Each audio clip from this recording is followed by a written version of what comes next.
are falling off.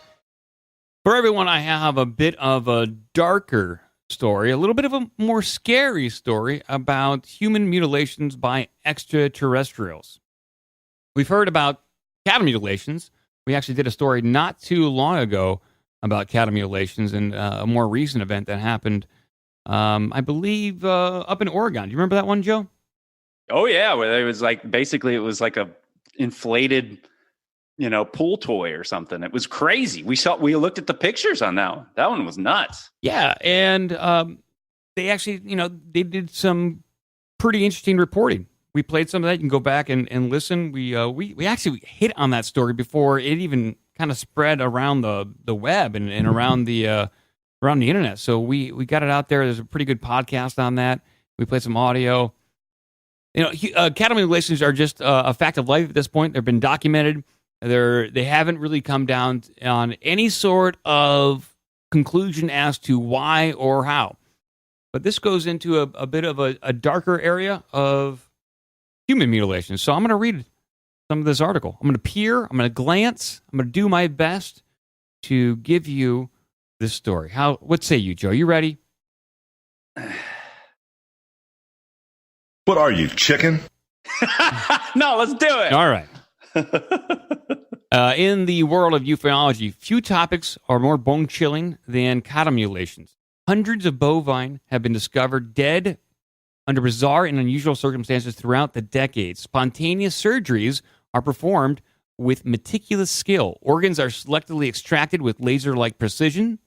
All blood is completely drained from the bodies. Bones are shattered as if something dropped them from extremely high heights.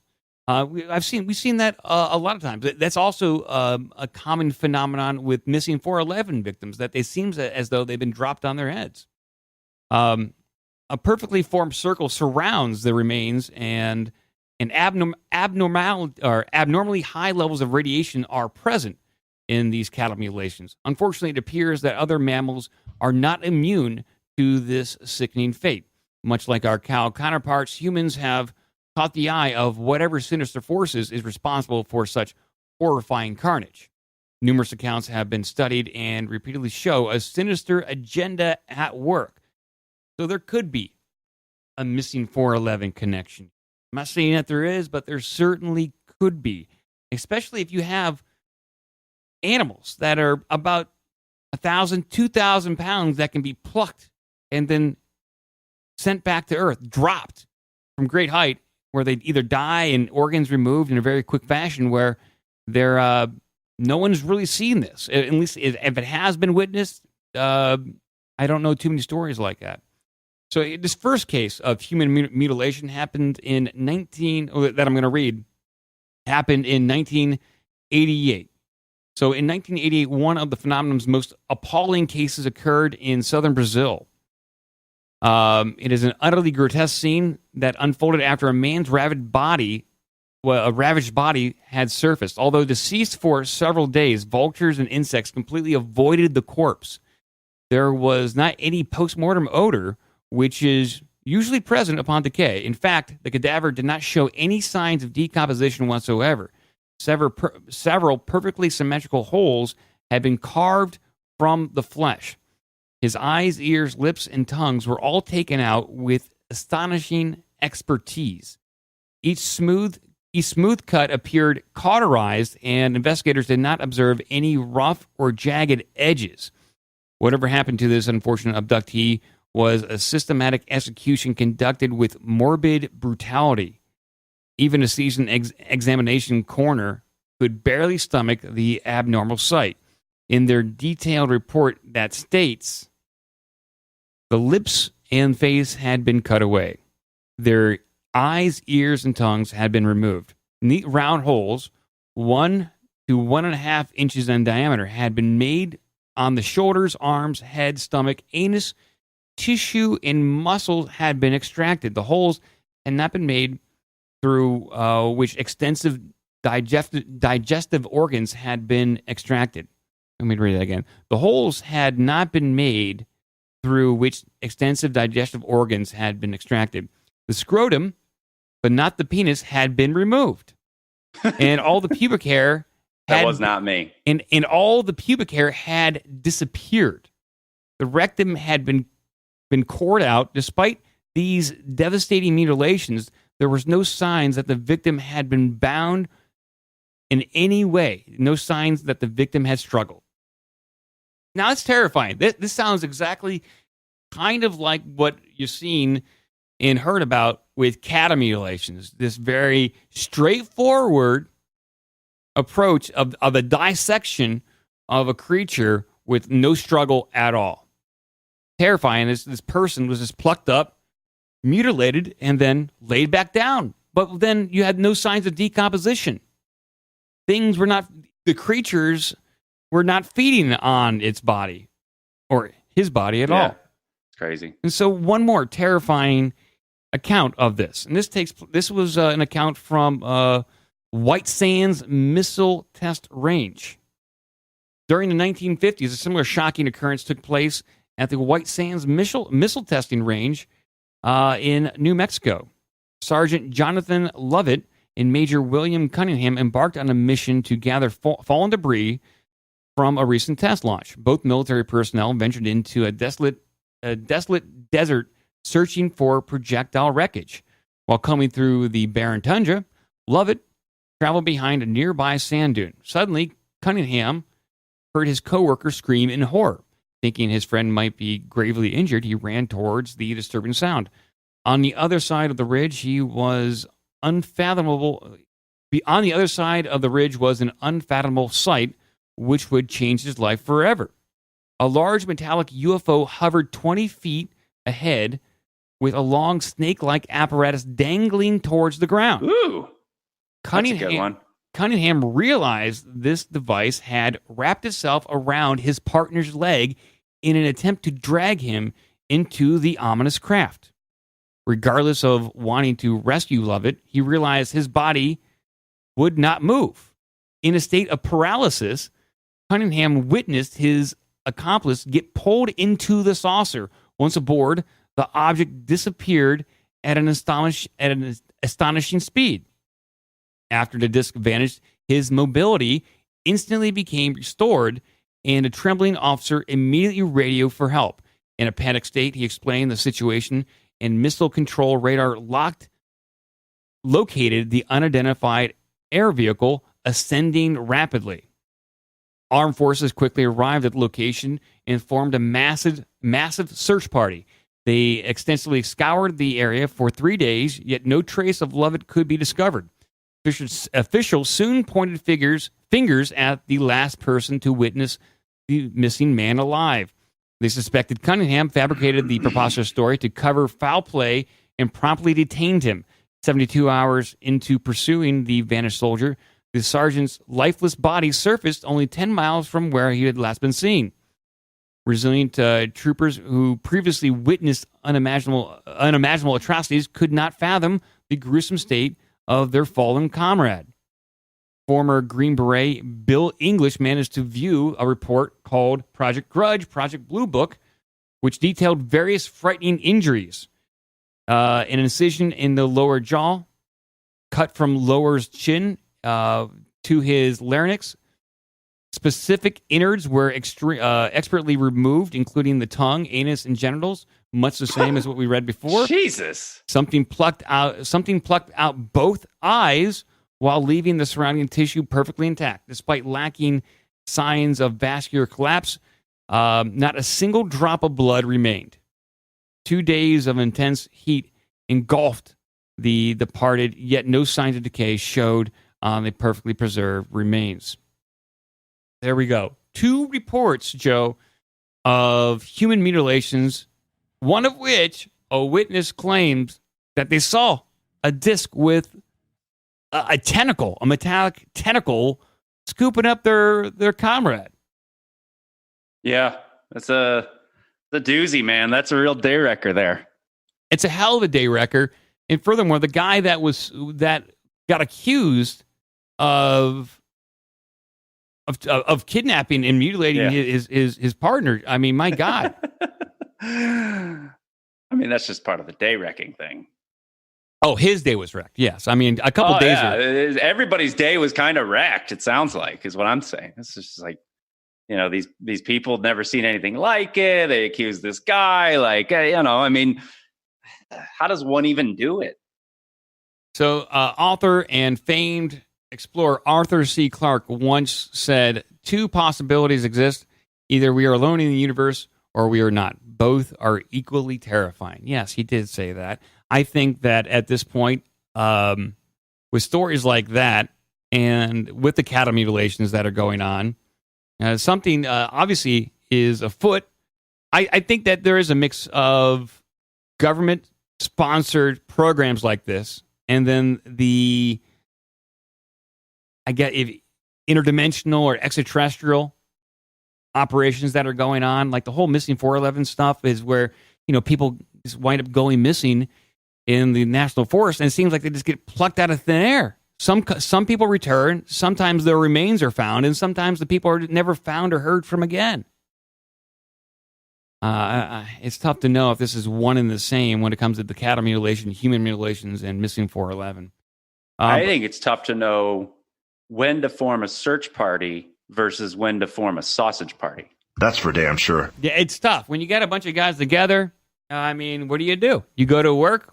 Where are you going to work at? It's tough to know. That's why a hierarchical command structure that we have in Starfleet is very important.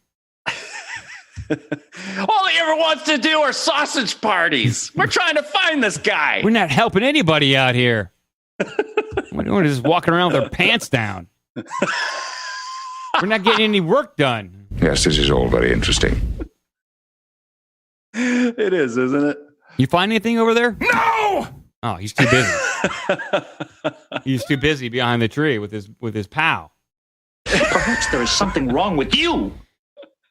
All right. Well, terrifying accounts of human mutilation, and I do have because the last one dealt with the military. I'll bring up one more UFO/military UFO story. And that is that Army partners with former Blink-182 founders UFO research company to study alien technology. So Tom DeLonge and To the Stars Academy claim to have alien material, and the United States Army comes around and goes, hey, whoa, we want to see what that's about. That's exactly what they sounded like, I'm sure. Whoa! What is this? What do you got over there? Much like the universe, the military's affiliation with alien-related subject matters appears to be ever expanding. In 2017, the Pentagon confirmed the existence of a program that existed from 2007 to 2012. That's the Advanced Aerospace Threat Identification Program. Now the Army has joined the extraterrestrial fray in a big way, inking a contract with DeLonge's To the Stars Academy to collaborate in the study of exotic metals that both parties hope will lead to the development of advanced technologies. This comes from the Army Times. As part of the agreement, the Army's Ground Vehicle Systems Center and Ground Vehicle Survivability and Protection component will lend research resources, including laboratories, to the Stars Academy, which in turn will leverage what the company assets are, meaning the alien materials capable of enhancing the effectiveness of Army vehicles. So Tom DeLonge is selling its supposed alien material or lending it to Army research. So forgive me, but this feels like another distraction. Remember all the UFO stuff started coming out when the Epstein stuff started coming out and everything? So yeah, I feel like this is just some way to kind of validate maybe what he's doing. I don't know. So this whole thing, so Tom DeLonge has this company, has some ex-intelligence officers in there. The Pentagon released Navy footage of aircraft chasing a UFO. Now you got the Army going, hey, what about us? Now the Army's partnering with Tom DeLonge's private company who has relationships with the Navy because of all those fighter pilots that have been talking out. I'm sure they have a relationship with them. So it sounds like this is a way for the Army to get into the UFO business now, and that's exactly what they're saying. The To the Stars Academy claims to have acquired, designed, and procured these materials, which can offer an array of futuristic modifications like active camouflage, beam energy propulsion, and inertial mass reduction. That's what they're claiming here on armiestimes.com. What the? And there's a quote. There's a quote from a press release. Our partnership with the Two to Stars Academy serves as an exciting, non-traditional source of novel materials and transformational technologies to enhance our military ground systems capability. So where the hell did Tom DeLonge, who exactly gave him this material, if he's then funneling it back into the government?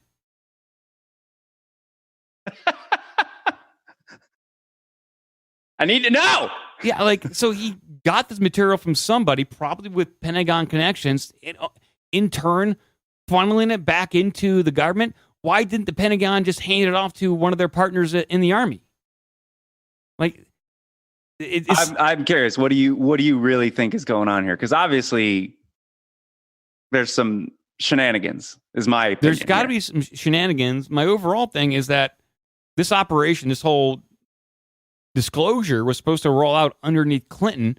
There's got to be some sort of big military contract that the Army has to partner with in order to farm out this technology. So there, it means that this material that was behind locked doors had to be almost laundered. Like Tom DeLonge, his private company, is a laundering mechanism for this technology to other private companies. Okay. All right. Well, I like that. That's a better theory than most. So they got to launder the stuff out there some way. And so I'd watch who gets this if a big Army contract comes up. Oh, boy. It's just, it gets crazier and crazier, people. Be a part of the magic. Yeah. I got a follow-up article for that story in the Carrot Shop for you. Okay. Yeah. For the win. Okay. And let's see. Up on screen here. This comes from thedrive.com. The Army wants to verify the To the Stars Academy's fantastic UFO mystery material claims. So yeah, the Drive does a good job on doing deep dives into this UFO stuff. Here it is. I don't know if you had a chance to kind of peruse it, Cretched, but I mean, there's documents right here. To the Stars Academy of Arts and Science is a company with material and technology innovations that offer capability of, okay, and this is kind of what I read. I kind of want to know how they wrap this up. The object had eventually come to Tom DeLonge, who then sold them to the Stars Academy by way of Linda Moulton Howe. An investigative journalist who is also a prominent member of the UFO community. Howe gave an in-depth presentation, a video of which is available below, on these specific objects in 2004 at the X Conference, a gathering devoted to fringe topics such as UFOs. So, from what I'm just gleaming here is that Linda Moulton Howe, did she funnel this material to Tom DeLonge, who then in turn is partnering with the Army? Looks like comes from. I just dropped a New York Times article link in there. It comes from Bigelow Aerospace is involved. Okay. So something about this, the way I'm reading this is something about the development of this new material, this new compound, and the Army's investigating it from the standpoint of possible military applications. I don't think it's really playing into the verification or soft disclosure sort of thing as much as the Army goes, hey, that's if this material is what you say it is, regardless of where it comes from, we want to see what we can do with it. Of course, I get that. Especially since it seems to all be directed through the GVSC, which is their Ground Vehicle Survivability and Protection Program. So I guess they're looking at it from the standpoint of, if we slather this with slather a tank with this, can we fly around and shoot at UFOs? I don't know what they're up to. Well, I mean, she claimed that these metal samples displayed anti-gravitational or levitational properties when exposed to certain frequencies of electromagnetic radiation. Howell also discussed how she presented the materials to a number of labs and corporations, including the Army's Redstone Arsenal, and they could not reproduce them or identify their origins. Okay, well, she's already... I guess she just gave it... Like, it sounds very valuable at this point. If they can't understand exactly its properties, then okay. Very interesting. I mean, this article just goes on and on and on. I want to see how it concludes. So, could these supposedly advanced materials be the key to the technology to the Stars Academy plans to develop in cooperation with the Army? These extract samples of metallic materials the TTSA claims to possess have been discussed in UFO circles for years. The recent partnership with the Army and the credentials of the To the Stars Academy members discussing them may suggest that there might be more to these samples than unproven claims of crashed alien spaceships. Okay. So they're just investigating right now. The Army says, we want whatever it is, we get first dibs. There we go. They get first dibs, Joe. Let's do it. I do find it interesting. You don't see any weirdness with the Tom DeLonge being attached to this? Oh, yeah, I absolutely. It's weird to me. I mean, I know his passion for a UFO topic. I mean, that's undeniable. He's written books about it, passionate about it. But he seems like he could be used at this point for some way. I don't know if it's another Mirage Man situation. It's genuine. I believe he believes he's doing an honest job. What is your take, Joe? I mean, I've always had my suspicions about him because, I mean, it is. It's his passion. He's famous. He can do whatever the hell he wants. Why not? Yeah. You're the one who pushed the Mirage Men on the show a couple of years ago. Yeah, I do feel like that's, as soon as you stick your neck out for stuff like this, this is the kind of thing that's going to happen. Like, who knows what they're putting in his hands? It's the same. I think the guy's name who was in who that Mirage Man documentary was about. It was Paul Benowitz, who was living pretty close to a United States Air Force base, observed from some pretty interesting stuff going on, and was able to decipher some codes that he was able to crack. He didn't think that they were human in nature, but it turns out that a lot of them were like NSA stuff and CIA communication. He cracked it. So they basically surrounded him with military people and fed him a bunch of bogus UFO information and basically drove him insane, all the while kind of contaminating a lot of UFO stories and research. And a lot of stuff like spawned off of Benowitz. But meanwhile, Benowitz was having genuine UFO encounters to a certain degree, and other people, and I believe even some Army personnel or Air Force personnel witnessed UFO encounters. So they were inventing a story for Benowitz to believe. Yeah. And it's convoluted, but it's a psychological operation they're running. Something like that could be happening with DeLonge, but this might be a much more public version. If you want to join the Slack or Discord, give us an email at ourbigdumbmouth@gmail.com. Check out obdmpod.com for all the social media and donation links. Be a part of the magic.